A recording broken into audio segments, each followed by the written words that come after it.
الحمدللہ رب العالمین والصلاة والسلام علی سید الانبیاء والمرسلین۔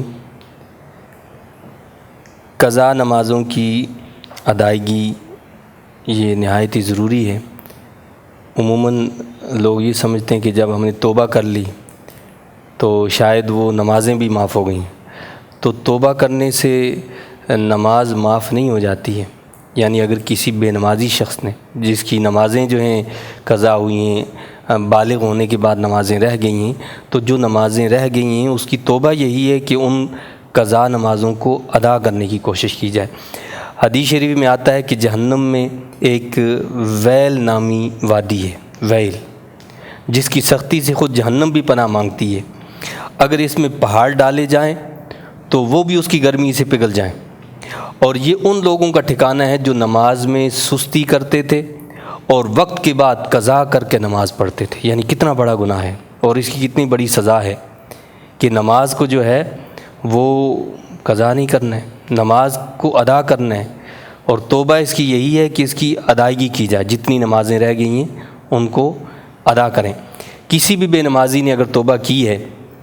تو جتنی نمازیں اس کی عمر بھر میں قضا ہوئی ہیں ان سب کی قضا پڑھنا واجب ہے۔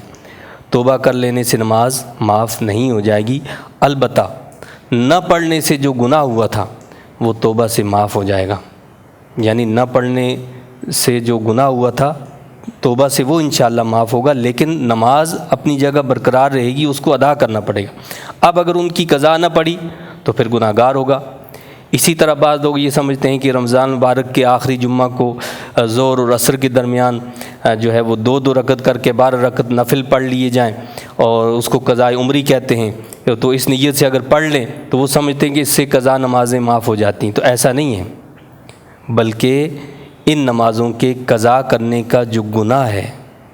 یعنی جو اس کی نمازیں قضا ہو گئیں، قضا کرنے کا جو گناہ ہے انشاءاللہ وہ معاف ہو جائے گا۔ وہ نماز جو بتائی گئی ہے، یعنی رمضان مبارک کے اندر جمعہ کو، آخری جمعہ کو ظہر اور عصر کے درمیان 2 رکعت کر کے جو بتائے گی، اس سے کیا معاف ہوگا؟ نمازوں کے قضا کرنے کا جو گناہ ہے وہ معاف ہوگا، نمازیں معاف نہیں ہوں گی، نمازوں کو ادا کرنا پڑے گا۔ تو یہ قضاء عمری جو ہے یہ کوئی شرعی اصطلاح نہیں ہے، یہ عوام کی اپنی اصطلاح ہے، اور شریعت میں کوئی بھی ایسا طریقہ نہیں ہے کہ کسی خاص دن یا کسی خاص موقع پر کوئی خاص نماز پڑھ لیں تو اس سے عمر بھر کی قضا نمازیں جو ہیں ان کی تلافی ہو جائے۔ یہ محض جو ہے لوگوں کی اپنی سوچ ہے، شریعت اور دین کا اس سے کوئی واسطہ نہیں ہے۔ ایک مسلمان کے عاقل و بالغ ہونے کے بعد جب سے اس پر نماز فرض ہوئی ہے، وہ جو بھی نمازیں وقت پر ادا نہیں کر سکا ان سب نمازوں کی قضا کرنا لازم ہے۔ قضا پڑھنے کے باوجود اللہ تعالیٰ سے اپنی غفلت اور کوتاہی پر توبہ کرتے رہنا چاہیے، کیونکہ ایک بھی فرض نماز کسی عذر شرعی کے بغیر جان بوجھ کر چھوڑ دینا کبیرہ گناہ ہے، اور 5 فرض نمازوں کی قضا فرض اور وتر کی قضا واجب ہے۔ یعنی جب قضا نمازیں ادا کریں گے تو 5 نمازوں کے جو فرض ہیں ان کی ادائیگی کرنی پڑے گی، اسی طرح وتر واجب جو ہیں ان کی بھی قضا کرنی پڑے گی۔ اور قضا نمازیں ممنوع اوقات کے علاوہ، یعنی جیسے سورج طلوع ہونے کا وقت ہے، زوال کا وقت ہے، غروب ہونے کا وقت ہے، ان اوقات کے علاوہ جب بھی فرصت ملے تو ادا کرتے رہنا چاہیے، اور ہر وقت کی نماز کے ساتھ کم از کم ایک نماز قضا بھی پڑھ لی جائے، اور نیت اس طرح کی جائے کہ مثلا فجر کی یا ظہر کی یا وتر کی پہلی جو نماز میری قضا ہوئی میں اس کی نیت کرتا ہوں، یعنی 2 رکعت نماز فجر قضا جو ہوئی مجھ سے اس کی ادائیگی کی نیت کرتا ہوں واسطے اللہ تعالیٰ کے منہ میرے طرف کا بشری کہ اللہ اکبر۔ اب کسی کی بہت ساری قضا نمازیں ہوں تو بہت ساری قضا نمازوں کی جو ادائیگی ہے اس میں علماء نے ایک سہولت بتائی ہے کہ قضا نمازوں کی تعداد اگر بہت زیادہ ہے تو فرض کی 3 اور 4 رکعت میں، یعنی 2 رکعتیں تو پوری پڑھنی ہے اپنے طریقے سے تو پڑھنی ہے، لیکن فرض کی 3 اور 4 رکعت میں قرات کی جگہ صرف 3 مرتبہ سبحان اللہ پڑھ سکتے ہیں۔ اگر بہت زیادہ نمازیں ہیں تو کیا کریں گے؟ قضا نمازوں کو پڑھتے ہوئے کیا کیا جا سکتا ہے کہ 3 اور 4 رکعت جو فرض کی ہے، مثلا ظہر کی نماز ہے تو پہلی 2 رکعتیں تو پڑھی جائیں گی اپنے طریقے سے، لیکن جو تیسری رکعت میں ہم کھڑے ہوتے ہیں یا چوتھی رکعت میں ہم آ جاتے ہیں تو وہاں قرات کی جگہ صرف 3 مرتبہ سبحان اللہ سبحان اللہ سبحان اللہ کہہ کر رکوع میں جا سکتے ہیں۔ اسی طرح رکوع اور سجود میں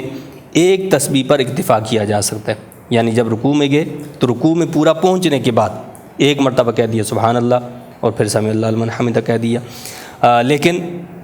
اسے معمول نہیں بنانا چاہیے، یہ معمول کے لیے نہیں ہے، بلکہ یہ صرف یہ ہے کہ اگر بہت زیادہ نمازیں ہیں تو ان کی ادائیگی میں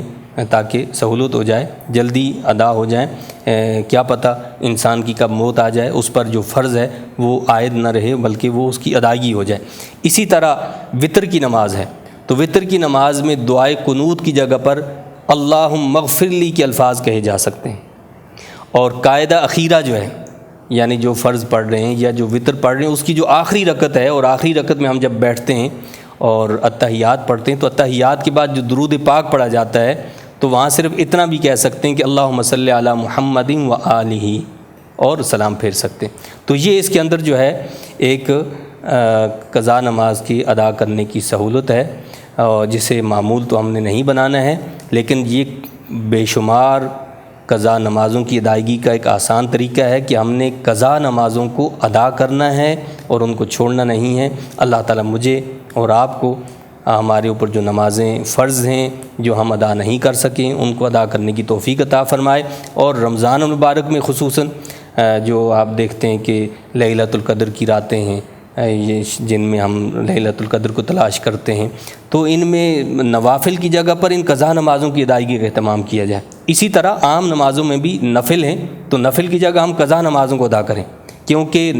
نفل کے بارے میں نہیں پوچھا جائے گا کہ یہ نفل کیوں نہیں پڑھیں، لیکن جو فرض ہے جو واجب ہے اس کے بارے میں پوچھا جائے گا کہ فرضوں کو تم نے ادا کیوں نہیں کیا۔ تو اللہ تعالیٰ مجھے آپ کو ہم سب کو اپنی نمازوں کو ادا کرنے کی توفیق عطا فرمائے، اور آئندہ کے لیے ہر قسم کی سستی سے ہمیں محفوظ رکھے۔ آمین و آخر دعوانا وان الحمد للہ رب العالمین۔